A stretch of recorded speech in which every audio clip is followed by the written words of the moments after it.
Hello. Just a quick video, basically just to say thank you to everyone who's subscribed recently. I know I haven't posted anything recently, to use the same word again. But I'm in between contracts at the moment, so I'm taking a bit of time off over the summer just to get some stuff done in the garden and a bit of DIY in the house. But during my time away from London, basically, and away from any electronics projects and my setup in which I do my screencasts and stuff like that, I had a massive surge in subscribers. I think this was because I don't know. I'm guessing that my 68K module memory module video was being autoplayed after Benita's most recent video, one about building a graphics card, which was quite cool. Very cool, beyond me. Yeah, I suddenly got a huge surge in subscribers. So I'm calling this the 2048 subscriber thank you video. As I say, because I'm here, I don't have a great deal to talk about besides the garden or maybe a little bit of woodworking with the scroll saw. So I thought what I'd do is just take you on a very quick run through some of the old machines that I have in my collection. I have a collection of Acorn 8-bit BBC Micro machines and old sort of, I guess, vintage now Mac machines, the old 68K series machines. So I'm going to try and get to the shelves that they are all stored on, and I'm probably going to have to prostrate myself across the bed in order to reach them, but we'll see. They're kind of stuck in a bit of it's a little bit of a storeroom. They've not had the love that they deserve, but oh well, I feel so guilty, but I love them. I can't let them go. So anyway, without further ado, let's go have a look at that. So this is my modest computer collection. It's all scattered across these shelves, dotted in amongst all of the various board games and card games and things. It's my sister's boyfriend. He is an absolute nut for this kind of stuff, whereas I'm more the the old retro computers. I haven't looked at these in a long time. Actually, you can probably guess by the fact that they're all stacked up, and it's not very convenient for me to pull them all out and show them individually, but there's just a little bit of an Aladdin's cave of stuff here. So just a very quick once through. First thing you might notice is a whole bunch of Acorn 8-bit BBC Micro machines. These are my introduction to the world of 8-bit micros, basically. One of them, and I can't remember which, was fished out of my grandmother's loft. It was the old computer that my uncle had back when they were new and very expensive, and I believe they saved up for quite a while to be able to afford it. These ones, however, I got from a school clear out, one of the nearby schools, for about 50 quid, and it was basically this guy would turn up with a van and just offload a whole pile of stuff. So I got a whole bunch of Master 128 systems, including a whole bunch of spares and additional bits, and there are some Mac keyboards in there and a few discs and ROMs and things. So yeah, I got all those from a school clear out, which was pretty cool. I actually wonder how much all this stuff might be worth by now, because I think looking on eBay for a working system, and these ones are, I would need to check the batteries in them and basically just give them a once over, because I haven't looked at them in ages. But I don't know, they might actually be worth something by now. But yeah, there are 3 Master 128 systems in there. There are 2 BBC Model Bs down there, and you can barely see it, but it's just there. There is a Master Compact, the much less successful younger brother, I guess, of the Master 128s.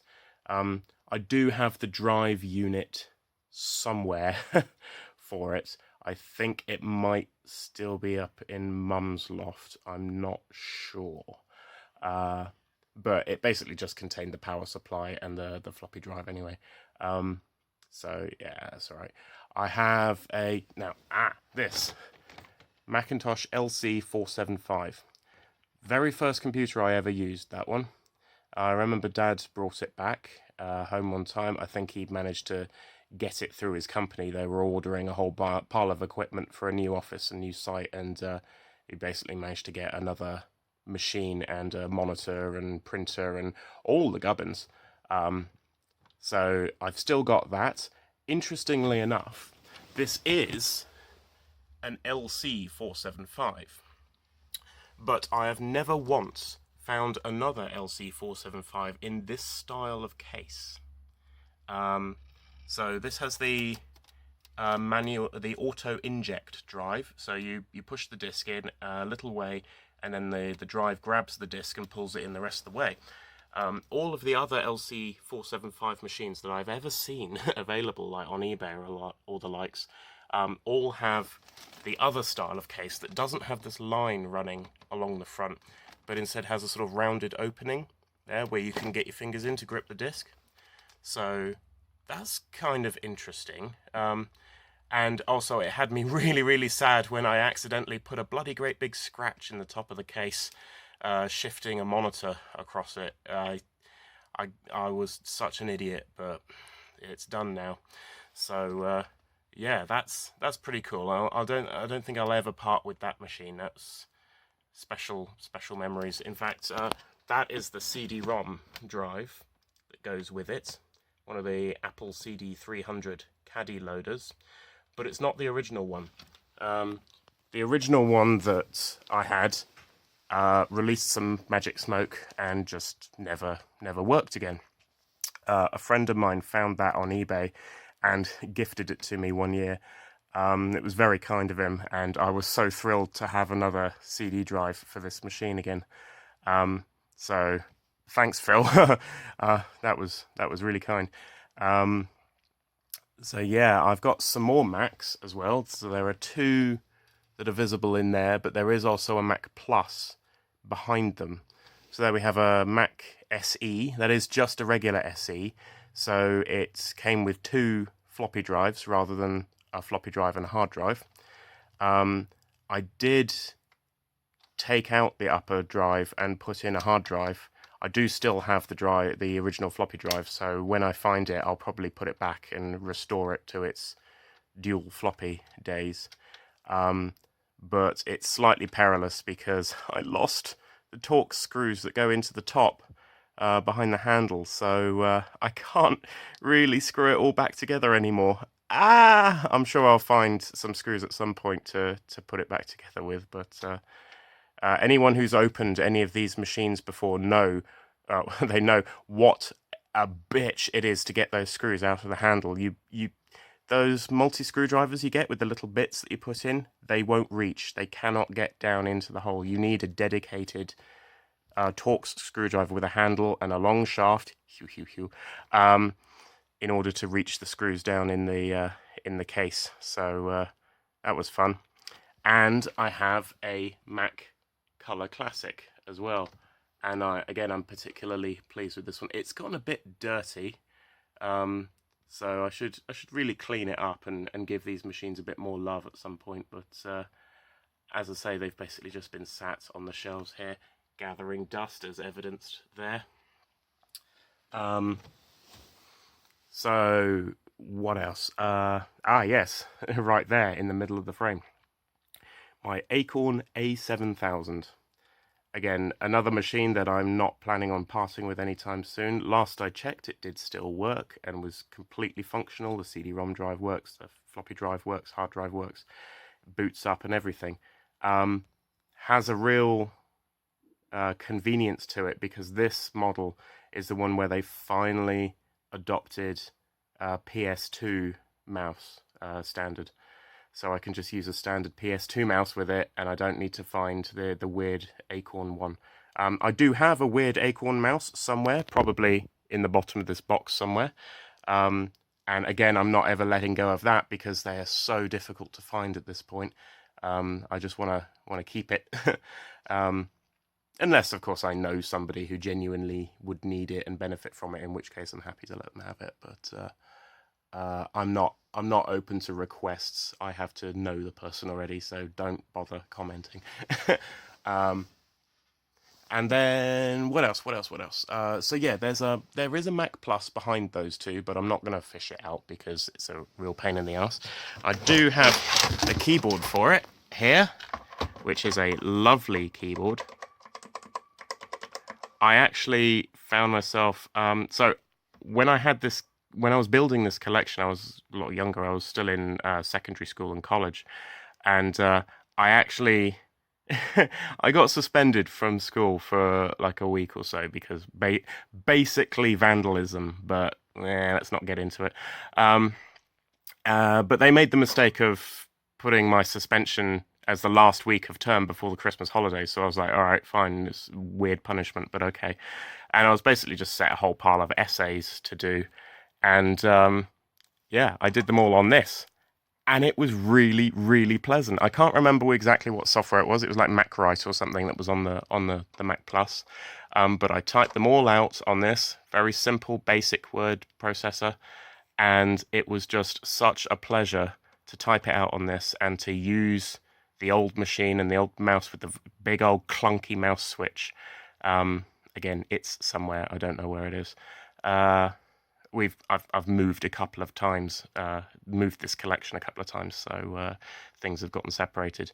And then I had endless fun trying to print the damn things because I didn't have a printer that would work with the Mac Plus. So I ended up having to take the files, put them on a floppy disk, and move them up to a slightly more modern machine. I can't remember exactly which one I used. It was probably this one up here, which is my Quadra 840 AV. Another one that I'm never going to let go of. Basically, I'm never going to let go of any of these because I've kind of pared my collection back to the ones that actually sort of mean something to me in some way. This one as well was another gift from Phil. He is such a generous chap. And it was basically just give it a good home. I don't have room to store it anymore. So I happily held on to it. This is the fastest and most performant 68K series Mac that they ever made. And apparently I'm told that this is also the only Mac that's capable, the only 68K series Mac that is capable of running a CD writer, but a CD writer of the time. So we're talking 1x. We're not even going to do 2x speed. This is 1x, and it would take all day to burn a CD, but it could do it. And it's there with its little CD-ROM drive and its floppy drive, and their built-in capture card for video because it's the 840 AV. Very, very nice machine. I do remember struggling though to try and get it on the internet. It has an AUII port on the back that you plug an Ethernet transceiver into. Again, I have one of those in a box somewhere. But for some reason, it was very, very funny about it. I could get it to work under system 7.6.1, but not under 8.1 or something like that. It was a bit weird. One day I'll come back to it and I'll have another play with it when I'm feeling nostalgic. But yeah, that's a good one. And then next to it, we've got a much more modern machine. This is a PowerMac G3. This is a 400 megahertz PowerPC G3 processor. It's only a CD-ROM drive again, but this time with the zip drive because Apple had decided that floppies were on the way out and that zip was the thing to replace them. Well, we all know how that turned out, but yeah, there it is. So yeah, my one of my sister's old Polly Pockets there.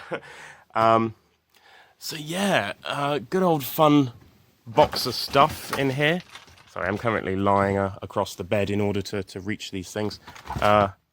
Old keyboard. What else do we have in here? I haven't actually looked in here in ages. Oh, there you go. There's the mouse. Told you it'd be in there. There you go. Oh, beautiful. Another internal floppy disk drive.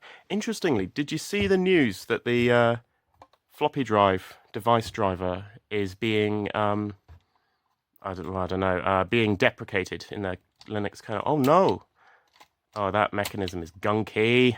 Okay, well, it'll be fine. You should probably be able to clean it out.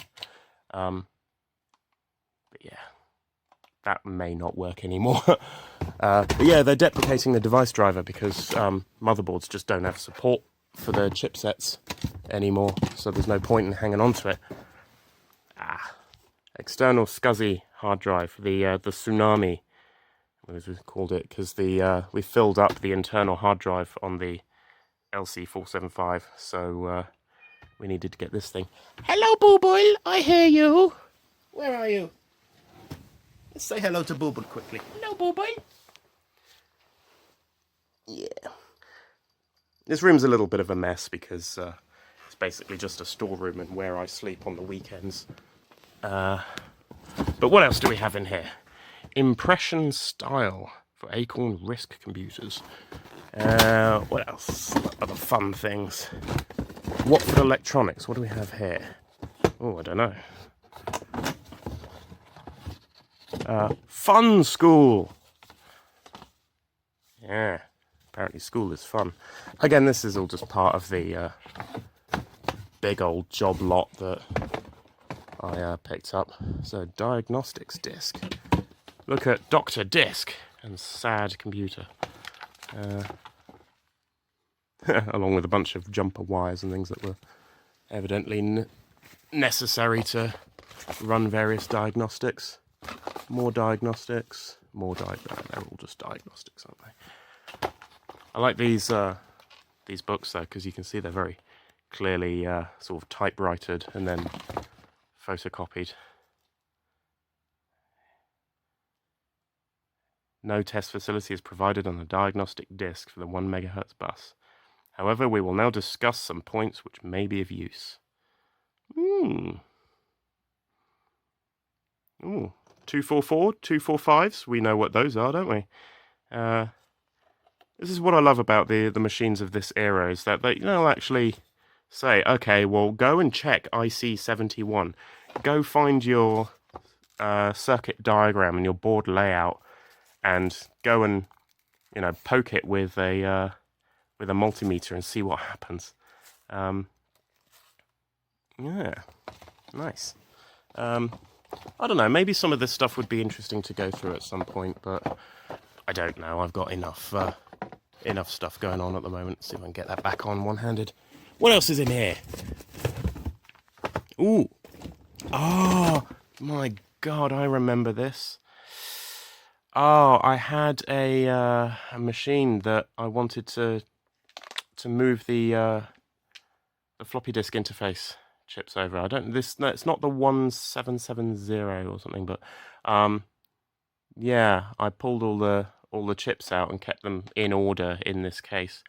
Apparently I used polystyrene to set them down, and they've all fallen out of the polystyrene, so I don't know, these chips all may be dead, but yeah, check for floppy disk controller, check for DFS. If above is yes, install chips. Fair enough. What is that? That's no,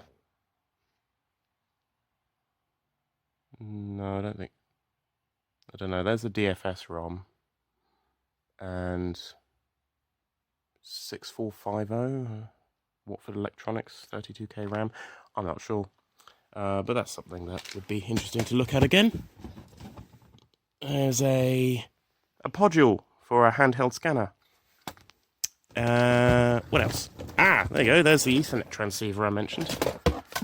So, Ethernet there, and AUII, AU2. I know you're going to focus on that. Very funky looking port there. You can hardly see anything there. There you go. A bit of light. So yeah, it's quite interesting. What else? Oh, there you go. There's the handheld scanner. And down here, what else do we have? Ooh, a box of floppies. Ah, these will be floppies from the old LC. They're all taped up, so I'm not going to try and pull the tape off and go through them, but it's nice for just a bit of nostalgia once in a while, just to have a look around.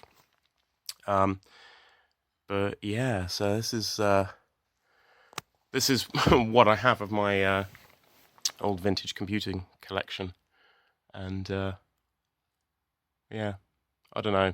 Sometimes I feel like it's a bit of a shame it's just all sat here in poor condition and being unloved, but I don't know. I mean, I say I you know, they're being unloved, but at the same time I do love them, and that's why I've still got them. So it's, I don't know. Oh, anyway, I did find something else in the box of tricks that I will go and show you. This one I'm going to do Ashen style on a sofa. So wrapped up in this dust sheet for a BBC Micro is this. Now this is how it arrived, you know, how I got it in this aluminium foil wrapped polystyrene. But it is a collection of chips. Sorry, you can barely see that, can you? So yeah, this was a whole bunch of chips that came as spares in the job lot of BBC Masters that I got from the school. I'm not sure what a lot of them are. I think they are probably RAM chips and things like that, because they don't look like standard 74 series chips, and we've even got some in little, are those ceramic packages with the little gold colour covers on? Not sure. But yeah, I have over here quite a number actually of 6522 versatile interface adapters and 6502 CPUs. So 1, 2,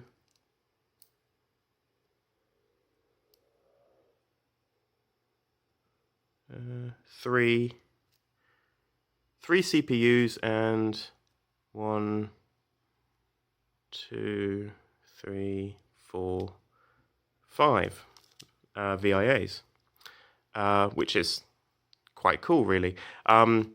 They were designed to go together, these two. They were a complementary pair of chips, 6502, 6522. But I don't see any reason why you couldn't use a 6522 in another circuit. So I may actually one day use some of those and integrate them into Plum. That could be quite fun. Plum fun. But I also noticed, so I have, I'm not sure what this one is. Maybe somebody can tell me. It's got a little window under it, so some kind of EEPROM? Not sure. A D8748HD NEC. Oh yeah, okay. This side from a 1989 PC. Right, okay. Fair enough. That explains why